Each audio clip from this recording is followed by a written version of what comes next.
दोस्तों, आज हम एक और मूवी को एक्सप्लेन करने वाले हैं जिसका नाम टनल है। आप नाम से समझ ही गए होंगे कि ये मूवी एक टनल के ऊपर आधारित है। इस मूवी की शुरुआत में हमें एक आदमी दिखाया जाता है जो किया मोटर्स में काम करता है और उसका नाम ली जंसू है। वो एक फ्यूल पंप पर अपनी गाड़ी में फ्यूल डलवा रहा होता है। फिर बाद में फ्यूल डालने वाला आदमी ली जंसू को पानी की 2 बोतलें देता है। ली जंसू फ्यूल डलवा के आगे चलता है और रास्ते में अपनी वाइफ को फोन करता है। तब आगे एक टनल आता है। ली जंसू इस टनल के अंदर से जा रहा होता है। तब अचानक टनल टूटने लगती है। देखते ही देखते पूरी टनल टूट जाती है और ली जंसू अपनी कार के साथ इस टनल में फंस जाता है। फिर ली जंसू अपना मोबाइल ढूंढकर रेस्क्यू टीम को फोन करता है और रेस्क्यू टीम को इस टनल के बारे में बताता है कि मैं इस टनल में फंस गया हूँ और पूरी टनल टूट गई है। फिर बाद में रेस्क्यू टीम यहाँ पर आती है। तब उन्हें पता चलता है कि पूरी टनल धंस चुकी थी और इस टनल को भी टीवी पर दिखाया जाता है और इस टनल का उद्घाटन 1 महीने पहले हुआ था। ली जंसू की वाइफ टीवी में अपने पति का फोटो देखती है तो घबरा जाती है। ली जंसू को एक रिपोर्टर का कॉल आता है और टीवी में लाइव रिकॉर्डिंग बताता है। तब वहां पर रेस्क्यू टीम का ऑफिसर उस रिपोर्टर के ऊपर गुस्सा होता है और लाइव रिकॉर्डिंग बंद करवा देता है और रिपोर्टर को जमकर डांटता है। फिर रेस्क्यू टीम को ली जंसू फिर से फोन करता है और रेस्क्यू टीम के इंचार्ज पर गुस्सा होता है। रेस्क्यू टीम का इंचार्ज उसको समझाकर शांत करता है और अपने पास खाने पीने के सामान को जरूरत के बिना इस्तेमाल न करने को कहता है, क्योंकि ली जंसू के पास 2 बोतल पानी और एक केक था। कहता है कि आपको बचाने के लिए 1 हफ्ता लग सकता है। वो ली जंसू को पूछता है कि आपने टनल में कितने दूर तक गाड़ी चलाई होगी। तब ली जंसू बताता है कि कार के आगे एक सीलिंग फैन गिरा हुआ है। तब रेस्क्यू टीम का इंचार्ज उस टनल का ब्लूप्रिंट देखता है और ली जंसू को और जानकारी देने कहता है। ली जंसू को कहता है कि हम रोज दोपहर को बात करेंगे और आप अपना मोबाइल बंद रखिए, क्योंकि इससे आपकी मोबाइल की बैटरी बची रहेगी। रेस्क्यू टीम का इंचार्ज टनल की ब्लूप्रिंट में लगे पंखे गिनता है। फिर ली जंसू को अपनी वाइफ फोन करती है और ली जंसू का हाल पूछती है। ली जंसू अपने बेटे से भी बात करता है। यहाँ पर ली जंसू बहुत परेशान होता है क्योंकि वो अपनी कार से बाहर भी नहीं निकल सकता था। कार के आसपास टनल की बड़ी चट्टानें गिरी हुई थी। उसकी टीम का इंचार्ज मंत्री से और बाकी सरकारी अफसरों से ली जंसू को बचाने के लिए मदद भेजने की बात करता है, तो सब लोग मदद करने के लिए तैयार हो जाते हैं। दूसरे दिन रेस्क्यू टीम के इंचार्ज एक ड्रोन को इस टनल में भेजते हैं अगर इनका ये भी प्लान फेल हो जाता है। फिर वो गाड़ी से इस टनल में जाते हैं जो उनके लिए खतरनाक हो सकता था। रेस्क्यू टीम का इंचार्ज और एक दूसरा आदमी दोनों इस टनल में जाते हैं। थोड़े दूर जाते ही टनल का रास्ता बंद था। इंचार्ज गाड़ी से उतर कर आगे जाता है और देखता है तब पीछे जो गाड़ी में बंदा बैठा था उसने हॉर्न बजाया। तो इंचार्ज गुस्से हो गया और बोलता है कि अगली बार हॉर्न मत बजाना, मगर उस बंदे ने गलती से दूसरी बार हॉर्न बजा दिया।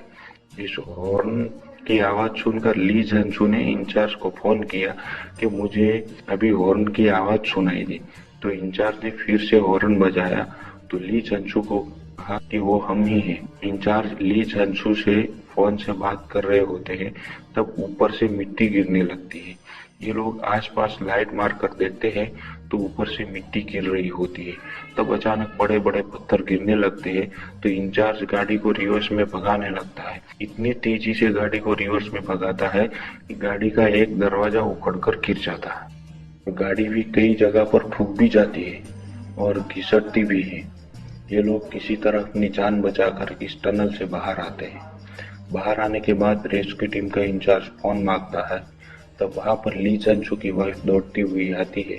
इंचार्ज ली जंसू को फोन करता है और हाल पूछता है। ली जंसू बताता है कि थोड़ी बहुत दिक्कत है लेकिन मैं ठीक हूँ। इंचार्ज ली जंसू को बताता है कि आपकी वाइफ यहाँ पर आई है। ली जंसू अपने वाइफ को फोन देने बोलता है और बात करता है। दूसरी ओर बचाव दल द्वारा टनल के अंदर खुदाई और ड्रिलिंग का काम शुरू किया गया और ली चंचू भी अपने पास रखा हुआ पानी और केक को जरूरत के मुताबिक इस्तेमाल करता है। फिर वहां पर ली चंचू को एक डॉगी दिखाई देता है। डॉगी को देखकर ली चंचू आवाज लगाता है तो एक लड़की की आवाज आती है, जो ली चंचू उस लड़की के पास जाने की कोशिश करता है। ली चंचू उस लड़की के पास पहुंचकर देखता है कि एक लड़की और उसका डॉगी था। लड़की पूरी तरह कार के अंदर फंस चुकी थी और उसके पैरों पर एक बड़ा पत्थर गिरा हुआ था, जिसकी वजह से वो हिल भी नहीं पा रही थी। ली चंचू लड़की की कार में जाकर पत्थर को हटाने की कोशिश करता है, मगर पत्थर ज्यादा बड़ा था, इसीलिए ली चंचू से नहीं हट पाया।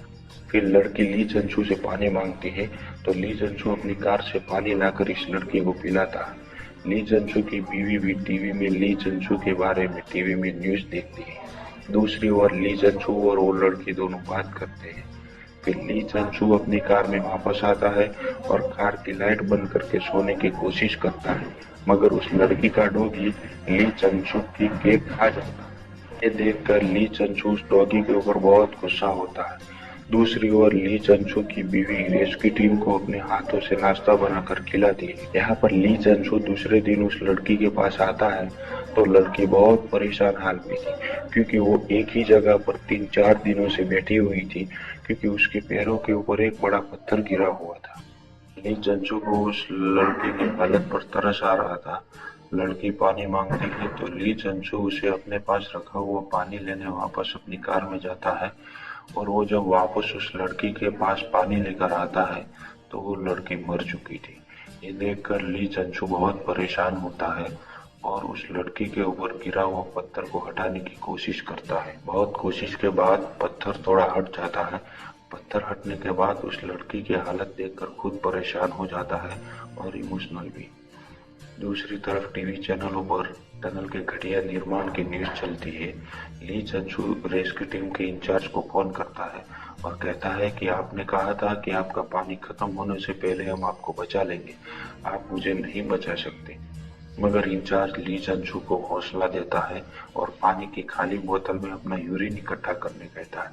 फिर ली चंचू और वो लड़की का डॉगी दोनों अपनी गाड़ी में जा हुआ थोड़ा खाना खाते हैं और ली चंचू डॉगी के गले में बांधा हुआ बेल्ट उतार कर चेक करने लगता है।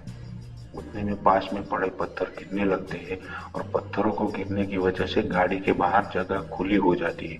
ये देखकर ली चंचू गाड़ी के बाहर आता है और अंगड़ाई लेता है, क्योंकि कई दिनों से वो सीधा खड़ा नहीं हुआ था, क्योंकि इतनी जगह ही नहीं थी कि वो ठीक से सीधा खड़ा हो सके, और बाहर निकलने का रास्ता ढूंढता है।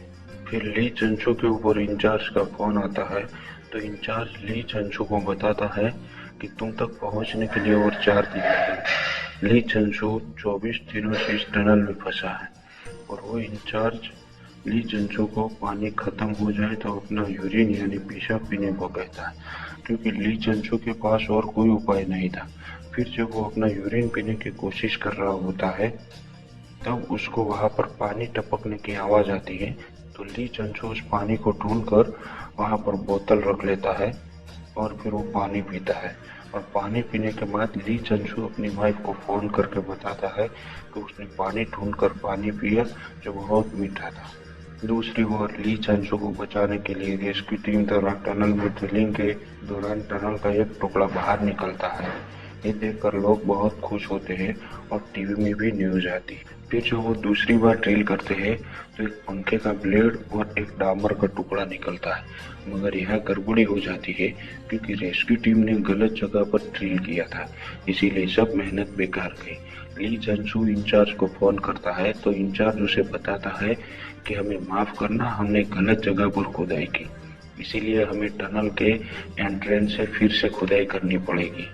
ये सुनकर ली चंचू बहुत गुस्सा होता है। इंचार्ज को यहाँ सप्लाई नहीं मिलने पर एक अफसर के ऊपर चिल्लाता है और दूसरी ओर ली चंचू से संपर्क भी नहीं हो पा रहा है, इसीलिए टीवी चैनल में भी ली चंचू के बारे में न्यूज चलती है।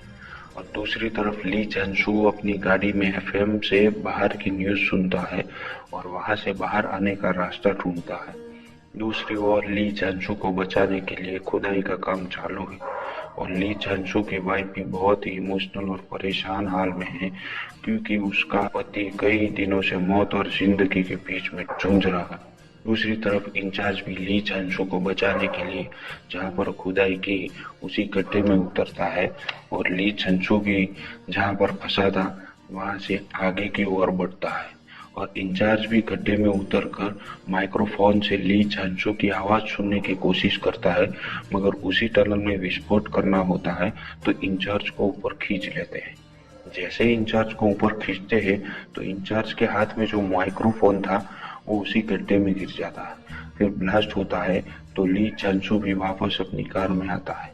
जब इंचार्ज ऊपर आते हैं तब उनकी नजर उस माइक्रोफोन के रिसीवर पर पड़ती है, जो इंचार्ज हेडफोन के जरिए उस गड्ढे में पड़े माइक्रोफोन के जरिए कुछ आवाज सुनता है। नीचे ली चांसू कार का हॉर्न बजा रहा होता है। ये लोग फिर से दूसरा ब्लास्ट करने वाले होते हैं तो इंचार्ज ब्लास्ट को रोकने के लिए बोलता है, मगर ब्लास्ट हो जाता है। दूसरे ब्लास्ट के बाद इंचार्ज और उसकी टीम जब अंदर जाते हैं तो वो ठीक उसी जगह पर पहुंचते हैं जहां पर ली चांसू कार के साथ फंसा था, मगर ली चांसू गाड़ी से थोड़े दूर पड़ा हुआ मिलता है। फिर ये लोग ली चांसू को वहां से बाहर निकालते हैं और किस्मत से वो डॉगी भी मिल जाता है। फिर रेस्क्यू टीम द्वारा ली चांसू को वहां से हेलीकॉप्टर में वापस अस्पताल और ले जाते हैं, और वो डॉगी भी ली चांसू की बेटी को मिल जाता है, जो उसकी बेटी को कई दिनों से एक पप्पी का इंतजार था। ली चांसू को जिंदा वापसी के लिए सब खुश होते हैं। फिर ली चांसू और उसकी वाइफ अपनी माँ के घर जाते हैं तो रास्ते में एक टनल आता है। ये देखकर ली चांसू डर जाता है, और जब तक कार इस टनल के अंदर से गुजर रही थी तब तक ली चांसू ऊपर की ओर देख रहा था, क्योंकि उसको डर था कि ये टनल भी टूट न जाए। मगर ये दोनों आसानी से इस टनल को पार कर देते हैं और बहुत खुश होते हैं। दोस्तों, ये कहानी यहाँ पर पूरी होती है।